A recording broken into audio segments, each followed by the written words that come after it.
Hello, this video is going to be on coterminal angles, and I'm going to define that and then go ahead and give you some examples and just a couple of things to watch out for. So first, before I give you the definition, let me just make sure that we're good on what the initial side is and what the terminal side is and the rotation.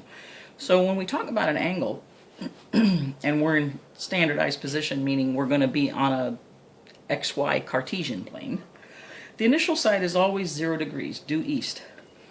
And then you rotate a certain amount, and the terminal side is where you end up. Okay? So, coterminal angles have the same initial and terminal sides, but they have different rotations. So essentially, they end up at the same place, but they get there by rotating a different amount. And their rotations will differ by a multiple of full revolutions. All right, so the idea is, let me just kind of make this. The idea is if I have a circle and then I'm at some position on the circle, then if I go full circle, obviously I'm back at the same spot, but I can go full circle many times in either direction, positive or negative. The idea is I went different revolutions, but I'm always ending up at the same spot. Okay? So the process for that, to figure out, just to come up with different coterminal angles, is you start with the angle, and that's really important. Start with the angle first, and then you add or subtract full revolutions.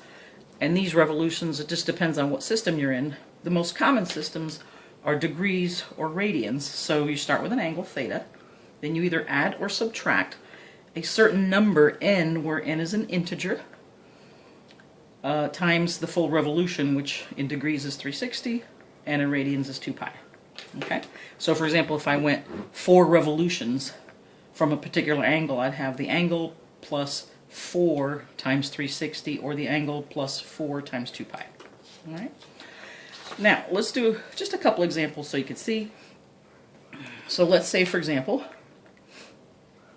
you're asked to find 2 positive and 2 negative coterminal angles for 30 degrees. Right? Find 2 positive and 2 negative coterminal angles for 30 degrees. Okay? All right, so what I would do is start with the angle. Start with the angle itself. And then add, for example, I'm in degrees, so I'm going to add 1 times 360. Okay? So I'm going to start with 30 degrees and add 360. So I'm going to get 390 degrees. Okay? So what that looks like is I'm at 30 degrees, right? And that means I rotated this much 30 degrees. And then I also went another 390. I'm sorry, another 360. So essentially, when you see this in books, a lot of times what they'll do is they'll start here at the initial side, they'll go 1 full revolution, and then the 30 degrees, right? So that's what you'll actually see represented. So even though they're starting with the full revolution and then adding the little angle, that's actually how it's represented. But to actually calculate these, you need to start with the angle and then add the revolution. I'll show you why when we get to the negatives, when we go in the other direction. So now if we take, for example, 390 and add another full revolution, we'll get 750. Right? So that's another coterminal angle. So essentially, 30 degrees, 390 degrees, 750 degrees will all end up with the same initial and terminal sides, but they'll have gotten there different ways. So 750 would look like this. 1 revolution, 2 revolutions, and then that 30 degrees. Okay?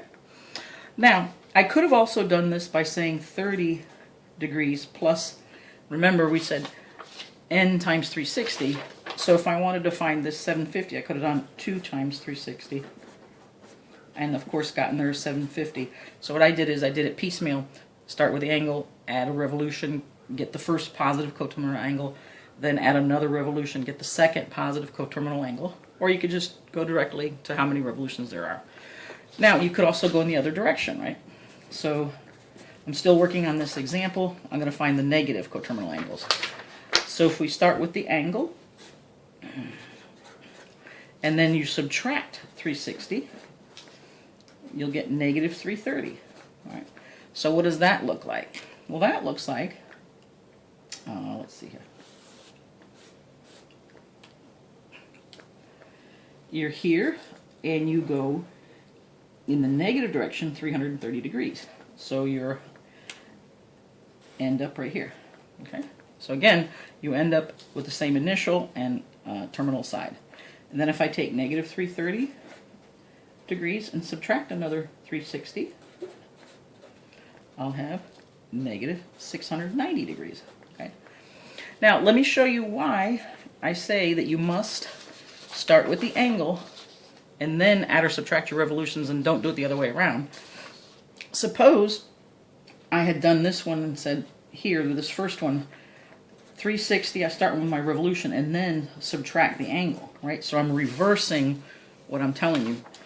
Well, in that case, I would have 330 degrees, which that would put you over here. Oops, sorry, that's not exactly right, but here, right? So instead of being over here in the first quadrant, you'd be over here in the fourth quadrant. Totally wrong. So that would be no good, okay? So be sure you always start with the angle and then add or subtract your revolutions. Don't switch that. Don't start with your revolutions and then add or subtract your angle. That will give you the wrong answers when they're negative, when you're going in the negative direction. So let me just show you a couple more. We'll do the same kind of thing, but with pi. So let's say we find two positive and two negative coterminal angles for, let's say 2 pi over 3. So this is just a different system of rotation, but I'll show you it's the same idea, same principle. Start with the angle and add your revolutions. Now in this one, because your revolutions are 2 pi, you're doing theta plus or minus a certain number of revolutions of 2 pi. Okay? So here we'll do 2 pi over 3 plus 2 pi. But remember, you have to have common denominator, so this would be equal to 2 pi over 3 plus 2 pi times 3 over 3. So this will give you 6 pi over 3, right? So 2 pi over 3 plus 6 pi over 3 is 8 pi over 3. So that's your first positive coterminal angle. Now, again, you could either say 2 pi over 3 plus 2 times 2 revolutions, right, which would be 2 pi over 3 plus 4 pi. And then, of course, you want to get your common denominator. So you'd have 2 pi over 3 plus 12 pi over 3. So you'd get 14 pi over 3. Or you could have gone here and said 8 pi over 3 plus 2 pi, right, another revolution, which would be 8 pi over 3 plus 6 pi over 3, 14 pi over 3. So however you get that, whether you do it piecemeal, right, adding on to this, doing another full revolution, or just do it directly, that's fine. And then for your negative, 2 pi over 3 minus 2 pi. Again, that's 2 pi over 3 minus 6 pi over 3. So you get negative 4 pi over 3. And this one I'll do piecemeal, so I'll go negative 4 pi over 3 and subtract another 2 pi, which would be negative 4 pi over 3, minus 6 pi over 3, which is negative 10 pi over 3. Right? And remember, we could have gotten here by starting with the angle, 2 pi over 3, and subtracting 2 revolutions of 2 pi, which would have been 2 pi over 3 minus 4 pi over 3, or 2 pi over 3, oh, sorry, not 4 pi, I'm sorry, 4 pi, and then times 3 over 3 would give you what, the 12 pi over 3. So 2 pi over 3 minus 12 pi over 3, which would give you the negative 10 pi over 3. Sorry about that. So again, however you do it, whether you do it piecemeal or do it directly, that's fine. Thanks so much for listening.